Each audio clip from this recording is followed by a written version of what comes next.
అందరికీ నమస్కారం. ఇద్దరు వ్యక్తులు ఉన్నారు. ఇద్దరి దగ్గర చెరొక ₹1,00,000 ఉన్నాయి. అందులో ఒక వ్యక్తి ఏమో మంచిగా ఇన్వెస్ట్ చేసుకొని ఒక బిజినెస్ స్టార్ట్ చేశాడు. బిజినెస్‌లో ఫస్ట్‌లో కొంచెం రిటర్న్స్ తక్కువ వచ్చినా కూడా 1 ఇయర్, 2 ఇయర్స్‌కి తన పెట్టుబడికి ఇన్వెస్ట్‌మెంట్ వచ్చింది. అలాగే రిటర్న్స్ మొత్తం కూడా వచ్చేసాయన్నమాట.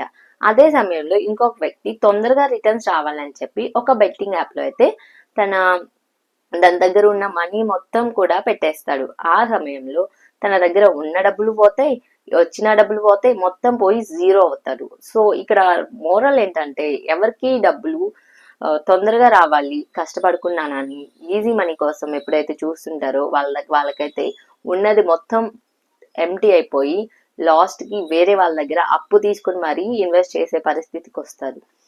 కష్టపడిన వాడికి ఎప్పుడైనా డబ్బులు చేతి నిండా ఉంటాయి. సో కష్టం మనల్ని గెలిపిస్తుంది.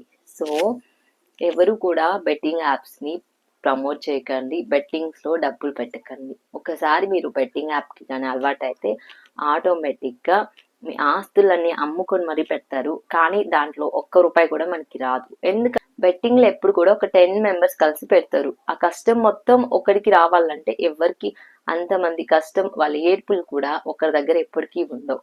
సో దయచేసి బెట్టింగ్ యాప్స్లో డబ్బులు పెట్టుకొని మిమ్మల్ని మీరు పాడయ్యేది కాకుండా మీ ఫ్యామిలీని కూడా ప్రాబ్లమ్స్లో పడేసుకోకండి. Please share this video. Thank you for watching. Thank you. Bye bye.